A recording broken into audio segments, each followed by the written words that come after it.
Assalamualaikum warahmatullahi wabarakatuh. Alhamdulillahirabbil alamin.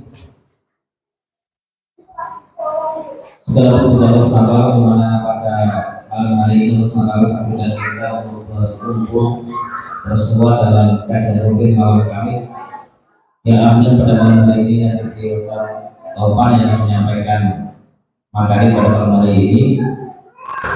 Yang kedua kalinya salam semoga tetap kepada diri Rasulullah SAW serta baik pada keluarga, para sahabat dan seluruh umat Islam yang senantiasa mengikuti jalan beliau, melaksanakan sunnah beliau sehingga tergolong sebagai manusia dan jahat dan semoga mendapatkan yang sama dari beliau.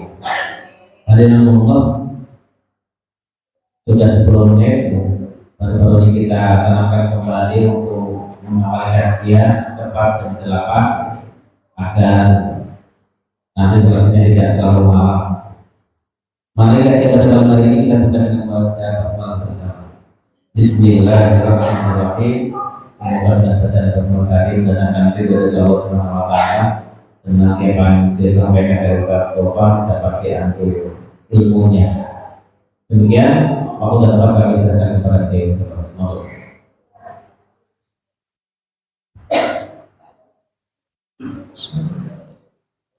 Assalamualaikum warahmatullahi wabarakatuh.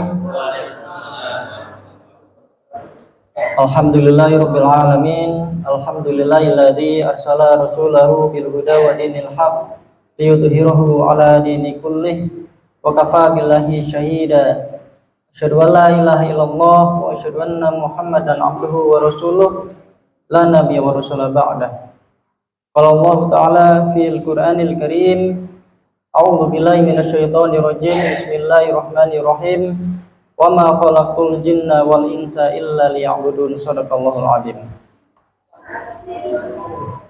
Jadi kita akan bahas tentang teknologi yang ini berhubungan dengan muamalah. Nah, dan insya Allah kita rekam. Jadi kalau bisa setiap kajian itu direkam, karena ini akan bermanfaat tidak hanya bagi kita. Kalau bagi kita saja di sini yang ikut kajian, paling kan bisa dihitung berapa orang yang hadir. Nah, itu kan ketahuan. Tapi kalau kita eranya sekarang eranya digital, kita masukkan dalam ranah sosmed dan lain sebagainya, jangkauannya lebih banyak. Jangkauan era digital sekarang itu bisa lebih, jangkauannya lebih banyak lagi, lebih luas lagi. Bahkan bisa sampai ke luar negeri. Nah, artinya ini sebagai uslub dakwah itu menjadi potensi penyebaran Islam itu lebih luas lagi, lebih cepat lagi. Nah, misalkan Ustadz Hafidin tiap minggu diundang kemana-mana, kira-kira dalam 1 bulan berapa orang yang dijangkau? Itu kan bisa dihitung. Kalau setiap forum itu 50 orang, kalikan 10 pertemuan, berarti kan cuma 500 orang yang mendengar dakwah beliau. Tapi kalau kita share di sosial media dan platform-platform yang lainnya, dari 500 orang itu bisa naik berkali-kali lipat, bisa 50.000, bisa 500.000, bahkan sampai jutaan. Itu salah satu fungsi dan uslub dakwah kalau kita gunakan teknologi yang ada sekarang. Nah, itu penting karena mumpung teknologinya mendukung. Kalau zaman kita, zaman dulu, zamannya HP Nokia yang awal-awal itu kan tidak ada kamera, terus ya sekedar telepon aja ya Bu, sekedar telepon bunyinya juga kayak gitu ya.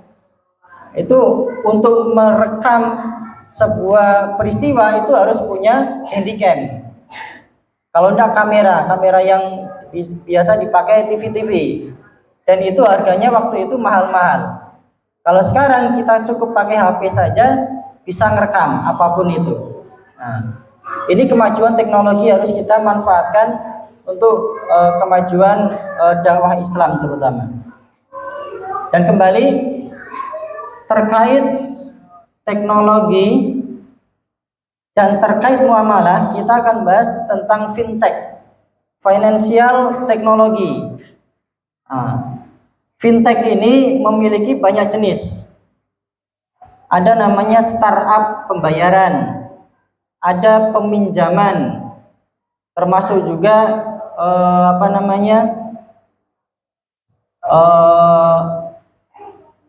pinjaman online, pinjol.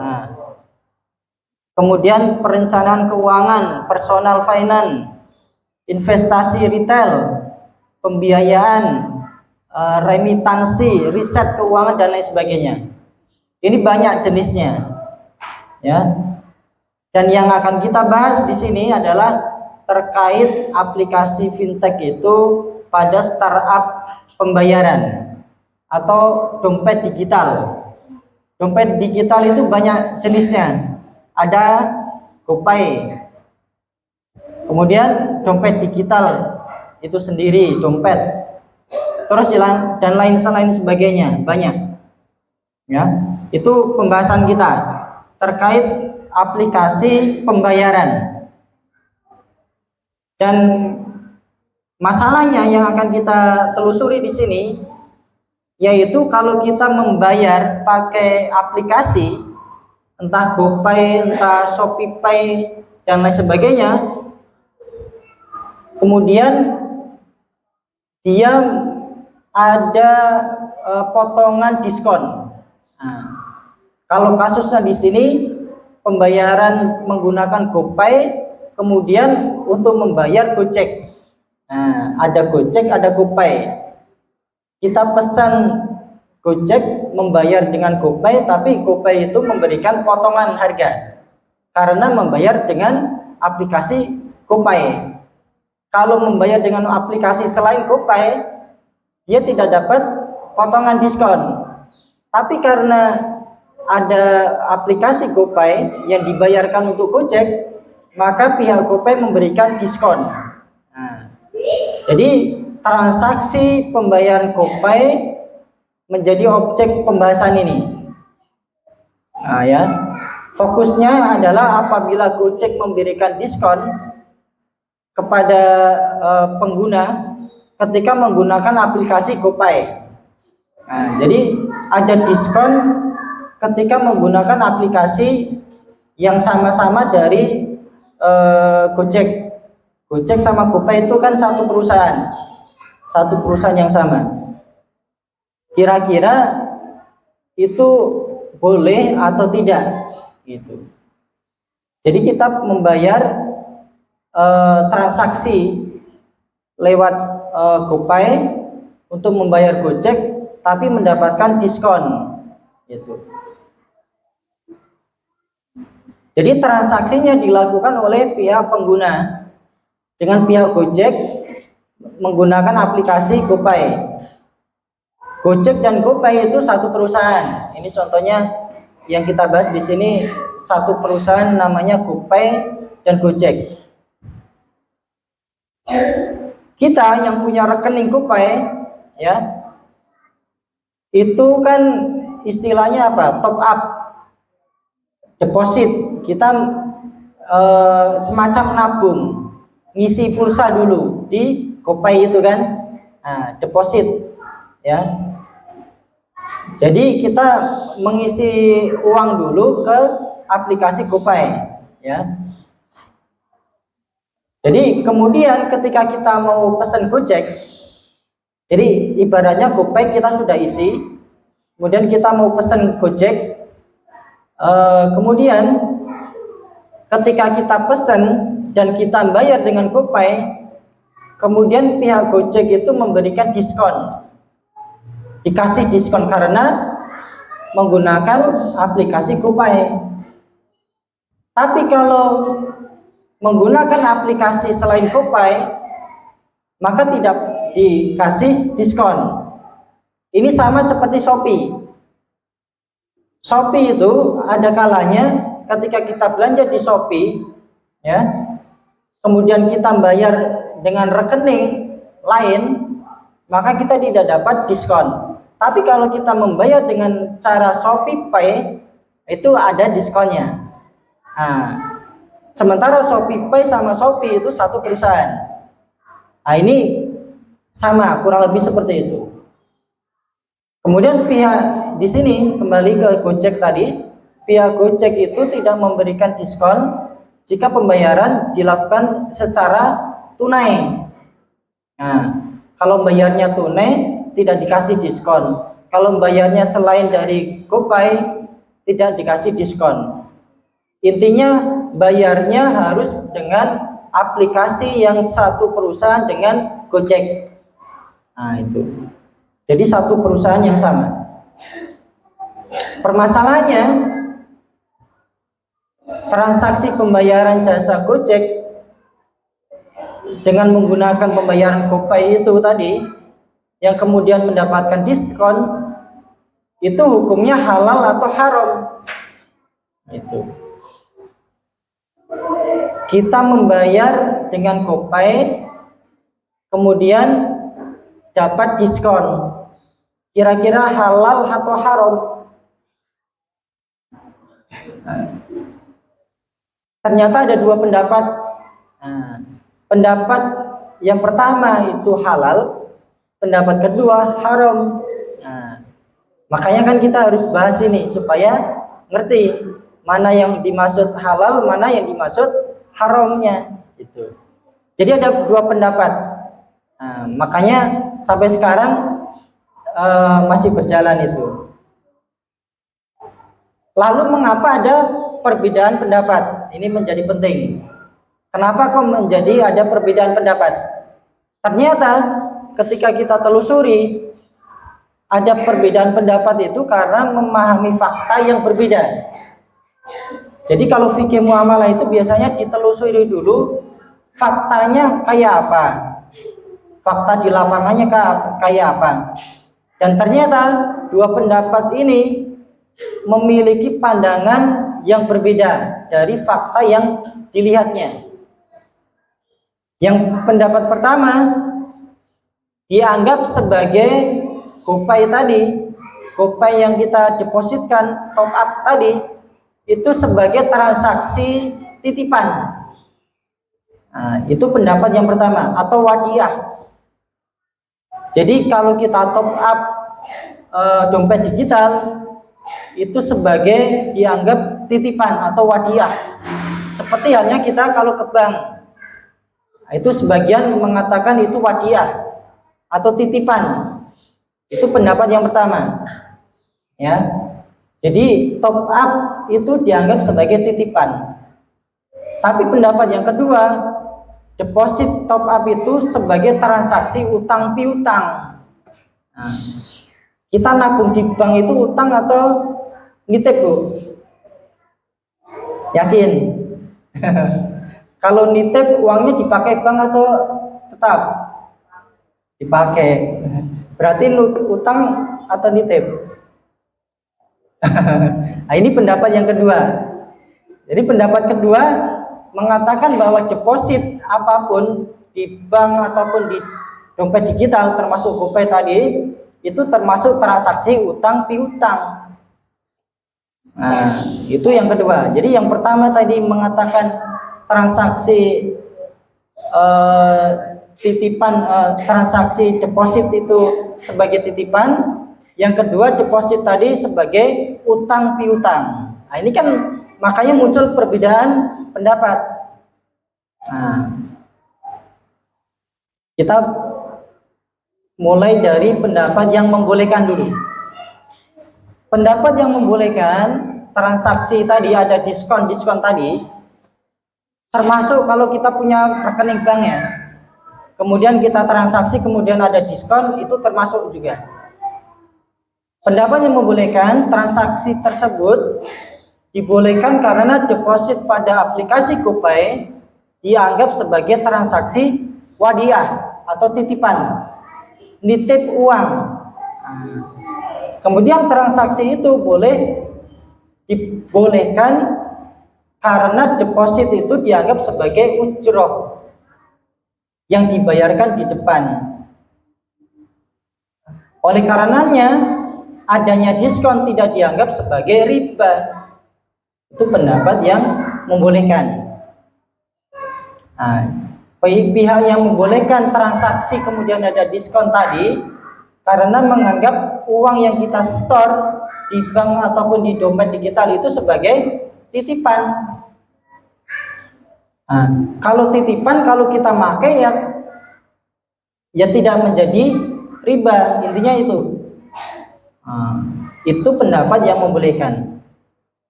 Tapi pendapat yang mengharamkan berbeda pandangan. Transaksi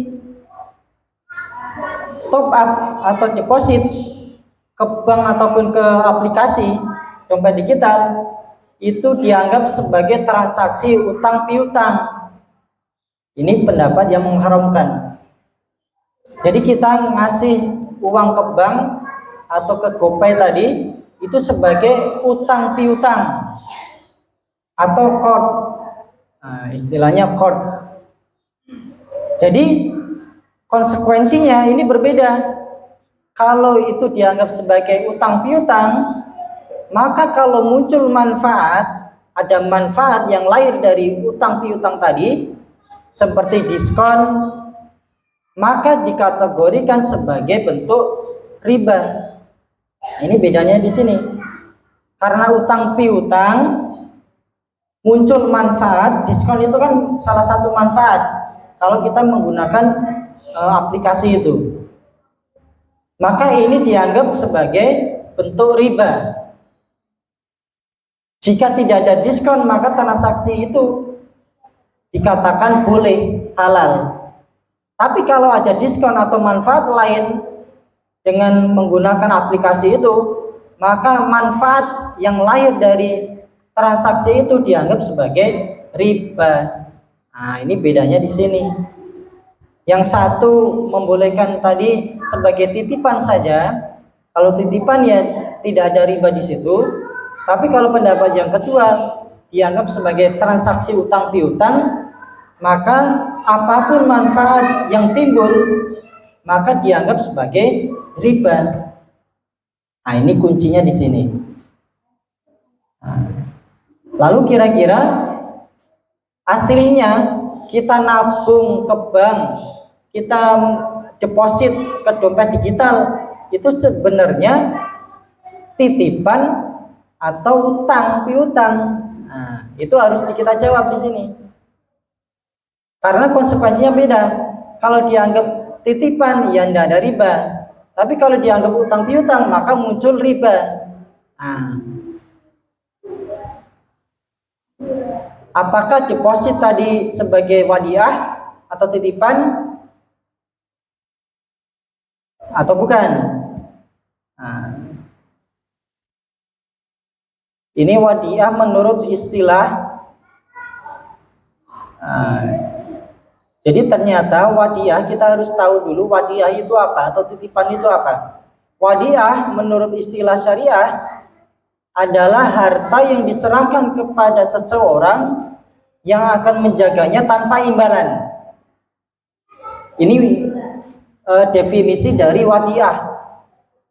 Harta yang kita serahkan kepada seseorang yang akan menjaganya tanpa imbalan. Ini titipan. Contohnya di depan situ ada kotak penitipan barang-barang di masjid. Nah, ketika kita nitipkan di situ, itu kan dijaga, kemudian tidak ada imbalan sama sekali. Itu namanya titipan dan tidak dimanfaatkan sama sekali. Kan gitu. Kalau kita ke masjid ada kotak titipan itu biasanya kita kasihkan, dijaga di situ, kemudian kita mau ngambil ya ngambil aja. Tidak ada imbalan atau manfaat yang diambil dari penjaganya. Kan enggak. Misalkan kita titip sandal, kemudian sandalnya dipakai sama penjaganya, kan enggak. Sandalnya justru dijaga supaya tidak dipakai siapa-siapa, kan gitu. Ini namanya titipan, tidak dimanfaatkan sama sekali. Nah, jadi ini titipan wadiah dalam istilah syariah. Definisinya begitu. Maka definisi ini, deposit pada GoPay itu sebenarnya tidak dapat dikategorikan sebagai titipan, tidak bisa dianggap sebagai wadiah. Karena kalau dianggap sebagai wadiah, pihak GoPay itu harus menyediakan kotak tersendiri yang tidak diutak-utik uangnya itu. Jadi ketika kita nyetor atau deposit, top up, maka uang kita itu masuk ke rekening yang khusus, tidak diutak-utik oleh GoPay-nya, tidak diutak-utik oleh perusahaannya. Faktanya, ketika kita deposit itu, uang kita dipakai enggak? Dipakai, gitu, dan campur sama yang lainnya, kan gitu. Jadi uang kita, baik itu di bank ataupun di aplikasi-aplikasi digital itu, sebenarnya uang kita itu sudah bercampur dengan uang yang lain. Ada beberapa hal di bank itu menyediakan juga namanya safe deposit box. Itu benar-benar titipan, itu ada. Bukan tabungan biasa, bukan. Tapi menyediakan safe deposit box, kotak tersendiri seperti perangkas, yang mana orang bisa memberikan barang apapun untuk disimpan di situ dan tidak dimanfaatkan sama sekali oleh bank, karena bank tidak perlu tahu isinya apa. Bisa isinya uang, bisa perhiasan, bisa dokumen dan lain sebagainya. Itu namanya titipan. Jadi nitipkan barang ataupun uang tanpa dipakai oleh pihak manapun, itu namanya wadiah. Tapi yang terjadi dalam transaksi GoPay, termasuk di bank-bank, itu tidak. Ketika kita nyetor deposit, maka uang kita itu sudah bercampur dan dipakai oleh banyak orang. Jadi itu yang terjadi. Makanya kalau kita telusuri apakah transaksi GoPay tadi itu boleh atau tidak kalau mendapatkan diskon, maka tergantung tadi definisi yang kita bisa telusuri. Definisinya seperti apa? Definisi dari wadiah tadi kita sampaikan bahwa wadiah itu kalau kita titipkan sesuatu tidak boleh dipakai, itu kuncinya. Jadi kembali kepada wadiah tadi, harusnya tidak boleh dimanfaatkan kalau mau disebut sebagai titipan atau wadiah. Jadi barang-barang kita tidak boleh dimanfaatkan atau uang kita tidak boleh dimanfaatkan. Nah, jadi seperti itu. Itu kalau dikatakan sebagai wadiah atau titipan. Nah,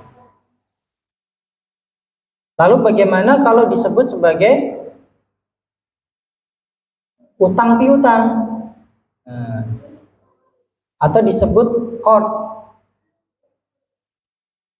Disebut sebagai qard, utang piutang. Kira-kira lebih tepat qard, utang piutang itu atau titipan?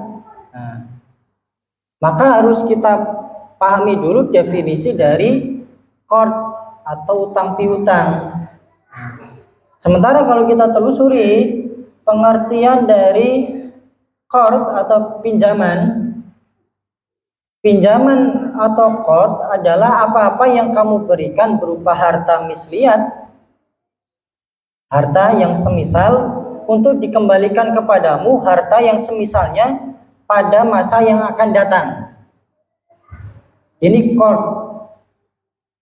Jadi qard itu apa-apa yang kita berikan kepada seseorang bisa dimanfaatkan orang itu, kemudian kembali lagi ke kita dengan harta yang sama. Itu pinjaman qard. Jadi bisa dimanfaatkan, boleh dimanfaatkan karena apa? Utang, gitu. karena utang. Jadi kalau kita memberikan pinjaman kepada seseorang, memberikan uang misalkan 1 juta, kemudian uang itu dipakai oleh dia, kemudian ketika kita mau ngambil, dia menjamin bisa mengembalikan uang yang sama. Itu namanya qard, pinjaman. Nah, maka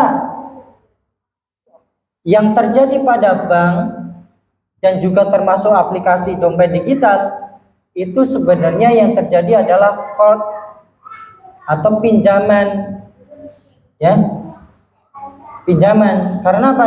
Kita nyetor di sana, kemudian uang kita itu dipakai oleh mereka, dimanfaatkan oleh mereka. Nah, itu yang terjadi. Uang kita itu masuk kemudian dipakai. Apalagi kalau Bapak Ibu punya uang miliaran, ya, miliaran di bank itu, kira-kira kalau sudah masuk misalkan 10 miliar, besok mau diambil 10 miliar, bisa langsung cair enggak, Bu? Enggak bisa. Karena apa? Sekali kita sudah masuk ke sistem uang kita itu, bisa ke bursa saham, bisa ke investasi, bisa ke pinjaman-pinjaman, kemana-mana. Jadi tidak bisa. Itu tanda bahwa uang kita itu bukan sebagai titipan. Tanda bahwa uang kita sebagai pinjaman. Kita itu minjemin bank uang. Karena bank memanfaatkan uang yang kita setor. Termasuk GoPay, termasuk dompet digital tadi. Kita masukkan uang di situ, dipakai oleh dia. Nah, kan gitu. Maka aplikasi digital termasuk bank itu, kalau banyak orang yang mengambil uang, itu pasti dia kewalahan. Maka di sistem bank itu dibatasin. Pengambilan itu per hari misalkan 10 juta atau maksimal 100 juta. Jadi kalau kita sudah masukkan 10 miliar, ngambil uang kita sampai selesai bisa jadi berapa bulan selesai. Ya kan gitu. Kalau sehari 100 juta saja, kalikan saja berapa hari kita harus menyelesaikan uang kita yang ada di bank itu. Nah, itu tandanya bahwa sebenarnya transaksi yang kita lakukan itu bukan titipan, tapi itu adalah pinjaman. Kita minjemin bank uang, ngasih pinjaman. Kalau ngasih pinjaman, kembalinya mestinya sama, supaya tidak terjadi riba. Kan intinya di situ. Kenapa kok bank itu sebagian transaksinya kita katakan haram? Karena mengandung riba. Kita nyimpen, tidak ngapa-ngapain, kemudian muncul di rekening kita tambahan-tambahan riba, tambahan-tambahan bunga. Nah, itu yang menjadikan bank itu sebagian transaksinya itu haram gitu. Termasuk ini tadi, transaksi jual beli digital menggunakan GoPay, contohnya di sini. Kemudian menggunakannya untuk transaksi, dan transaksi itu menimbulkan manfaat diskon. Nah, diskon itulah yang disebut riba. Jadi ada riba di diskon. Nah, tapi kalau tidak ada diskon gimana? Boleh. Kalau tidak ada diskon boleh. Karena apa? Kita tidak mengambil atau tidak mendapatkan manfaat apapun. Kita sekedar top up, kemudian kita memakai uang top up itu. Itu sama seperti kita ngisi rekening, ngisi uang di rekening, kemudian kita pakai untuk bayar-bayar listrik, bayar PDAM lewat mobile banking. Itu boleh tanpa ada potongan apapun atau manfaat apapun. Tapi kalau sudah ada transaksi yang menimbulkan manfaat, karena kita pahami tadi sebenarnya uang itu adalah qard atau utang piutang, maka akan menimbulkan riba. Jadi kesimpulannya, antara pemahaman pendapat yang membolehkan itu karena dianggap wadiah dengan yang mengharamkan dianggap itu qard atau utang piutang, maka menurut pendapat kami yang lebih rajih atau yang lebih kuat itu pendapat yang mengatakan bahwa itu termasuk qard atau utang piutang yang menimbulkan riba. Ya, deposit di dompet digital itu akan menimbulkan riba kalau mendatangkan manfaat. Jadi kita transaksi Gojek tadi, Gojek ngasih diskon gara-gara kita pakai GoPay, yang mana itu GoPay satu perusahaan sama Gojek. Dikasih diskon kamu kalau pakai GoPay. Tapi kalau kita transaksi GoPay juga tapi tanpa ada diskon, ya, itu boleh dalam pandangan syariah. Karena apa? Kita tidak ada manfaat sama sekali dari uang yang kita depositkan di dompet digital itu. Karena Nabi mengatakan setiap utang piutang yang menghasilkan manfaat adalah riba. Nah, ini kuncinya di situ. Setiap utang piutang yang mendatangkan atau menghasilkan manfaat adalah riba. Ini seperti halnya yang disampaikan oleh hadis Ibnu Majah. Ada seorang laki-laki, dia utang piutang, pinjam meminjam, qard kepada saudaranya. Kemudian saudaranya itu memberikan hadiah. Nah, ini kan suka sama suka ini, rela sama rela. Ada seseorang pinjam harta, uang, kemudian diberi hadiah untuk saudaranya tadi. Maka yang dikatakan oleh Rasul apa? Jika salah seorang kalian memberikan pinjaman lalu diberi hadiah atau dinaikkan ke atas kendaraannya. Nah, misalkan kita tadi dari rumah ke sini jalan kaki, ya. Berhubung ada saudara kita yang pernah minjemin, ngutangin sama kita, berbaik hati sama kita, yuk pulang ikut saya naik motor. Ini gara-gara minjemin sebelumnya, ini juga termasuk manfaat yang timbul dari utang piutang. Kata Nabi, maka janganlah dia menaikinya dan janganlah menerima dari apa-apa yang dihadiahkan tadi. Kecuali, nah ini kecuali, ada kecualinya. Kecuali itu sudah menjadi kebiasaan sebelumnya. Sebelum utang piutang kita itu sudah terbiasa ngasih hadiah, terbiasa naikin ke motor kita misalkan, biasa ngantar-ngantar kita. Ada utang ataupun tidak ada utang sudah biasa begitu, maka kata Nabi boleh, tidak apa-apa. Tapi kalau tidak terbiasa begitu, kok pas ndelalai karena utang piutang kok kita malah baik hati sama orang yang kita utangi tadi, maka itu menjadikan manfaat yang itu menimbulkan riba.